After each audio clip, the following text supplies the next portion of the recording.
Good morning, children. Today we are learning about the chapter Air, Water and Weather. Okay, children.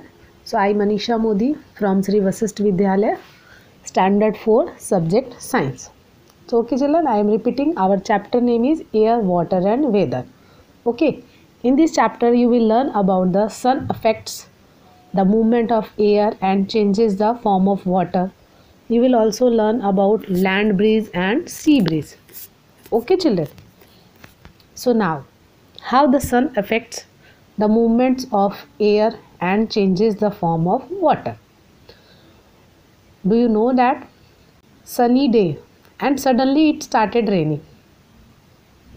Who caused these changes in the weather? So the heat of the sun affects the movement of air and changes the form of water, which bring about a change in the weather. Okay, so the weather cannot be hot, cold, windy, dry or humid. Weather is the condition of an atmosphere surrounding us at a particular time in terms of temperature, atmospheric pressure, wind and moisture.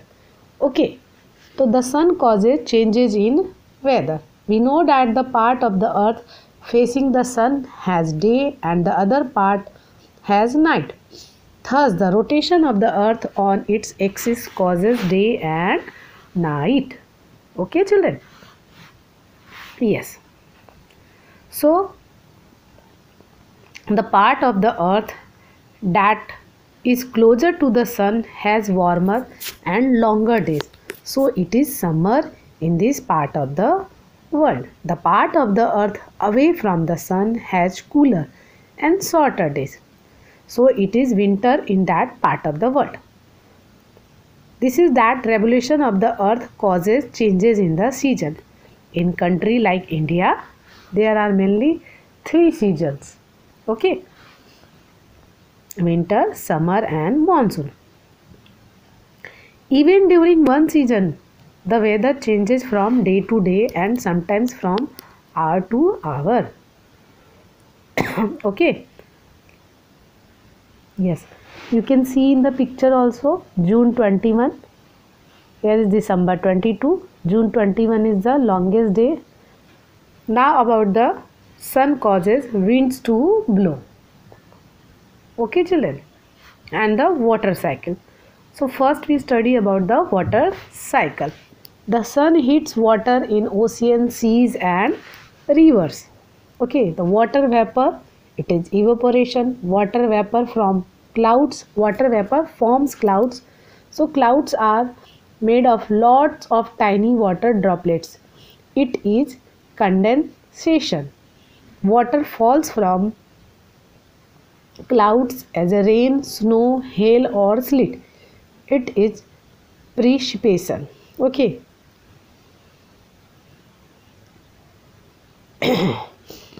Now water flows back to the ocean, seas and rivers. Okay, children.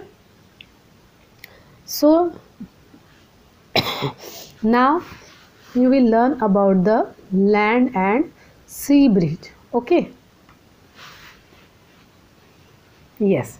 So the sun causes changes in the winds to blow also. The movement of the wind is affected by the heat of the sun. The heat of the sun heats up the air. After heating, air becomes lighter and rises. The cool air, which is heavier, move into take its place. Okay, so that's why breeze during the night wind blows from the land to the sea. This is called land breeze. And sea breeze, what is that?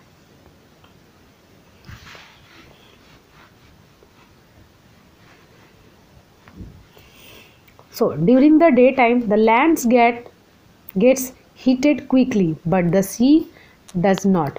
So when the air above the hot lands get heated, it rises as hot air is lighter.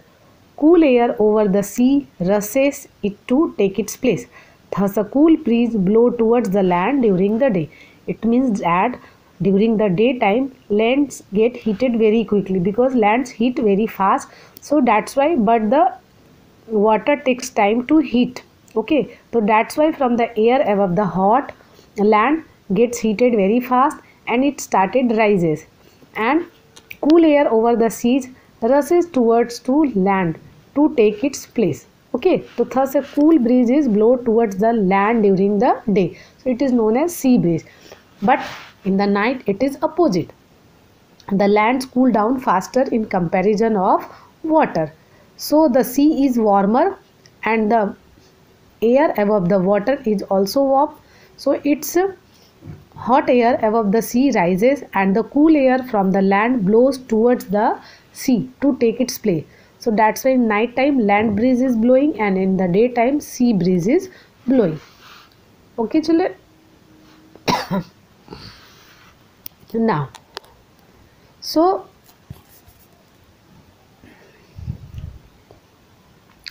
now we'll be read about that the water again. So about 71% of the earth's surface is covered with water. Water is not found only in rivers, seas and oceans, but it is also found underground also. It is even present in the air. Most of our body weight, it is made of water. Okay children, water changes its form on heating and cooling. Let us read how. Okay, so now we will be read about the water impurity. Okay,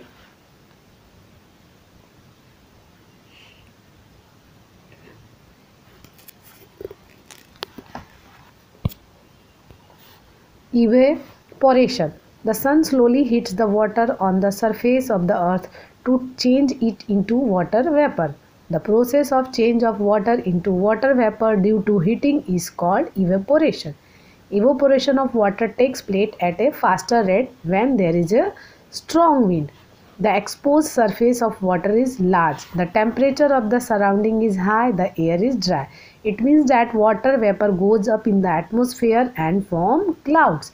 These clouds fall on the earth as rain. Water vapor also forms dew, frost, fog and snow. Now condensation. When water vapor cools down, it changes into drops of water. This is called condensation. Okay children. Now ice, water and water vapor are the three forms of water. However, in nature we see water in the form of fog, dew, frost, hail and snow as well. Okay. So now about the fog. This occurs when thick clouds of tiny drop of water from just above land or water. Dew. When the water vapor in the air condenses and appears as droplets on the ground and other surfaces, it is called dew. Maybe you often see dew drops early in the morning after a cold night on leaves, flowers and standing vehicles. Yes children? Okay. Now frost. When it is very cold, the dew or surface water freezes into tiny white crystals. This is called frost. Hail. When raindrops pass through a very cold region of the atmosphere, they freeze and become hail. Snow. When water vapor is suddenly cooled, it freezes into tiny white snow flakes. Okay. So now we will be learn about impurities in water. The water in wells and river is impure due to the presence of insoluble impurities which can be seen, soluble impurities which cannot be seen and diseases causing germs. Now about purification of water. Sedimentation and decantation to separate insoluble impurities. Okay children. So now you can see that the heavier than water will settle at the bottom of the water, leaving it clear. This is called sedimentation. Okay, if you slowly pour out this clear water in another vessel, this is called decantation. Okay children. Yes, at home while pouring tea, you filter it through a strainer. So you could also use a clean piece of cloth. Okay, in school laboratories, students use filter paper to remove insoluble impurities from liquids. Similar water on the surface of the earth gets filtered when it passes through layers of soil to become underground water. This is why this water is mostly safe and fit for drinking.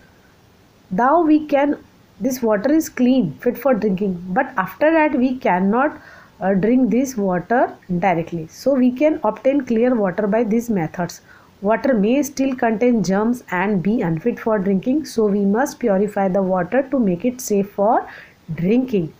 Now children, chemicals like chlorine are used to kill germs at a water works of a city. The process of adding chlorine is called chlorination. It means that when we are doing water to pure, so they are using chlorine to pure it. So this is known as chlorination. Bleaching powder also kills germs in water. If well water has to be used, potassium permanganate should be used to purify it. Okay children. Now the safest method of purifying water is to boil it. When you boil, so it destroys germs. Okay. We can also use water filter for cleaning water. Okay children. So it is important to store and handle water properly. It must be kept in covered vessels and clean vessel. Okay. So the which vessels we are using to keep the clean water, we should clean it on regular way. Okay. It should be clean. Now about the underground water. Okay. Water changes its form and moves in a cycle in nature. Water that falls as rain and the water that we throw away goes down into the ground. It seeps through the topsoil, the subsoil and the porous rock. It finally settles below the porous rock as it cannot pass through the non-porous rock. So there is a large storage of underground water. We draw out this underground water from tube wells and wells. Okay. So the level of underground water in an area is called the water table. Okay children. So water is a precious natural resource. We should use it carefully and we should not waste water.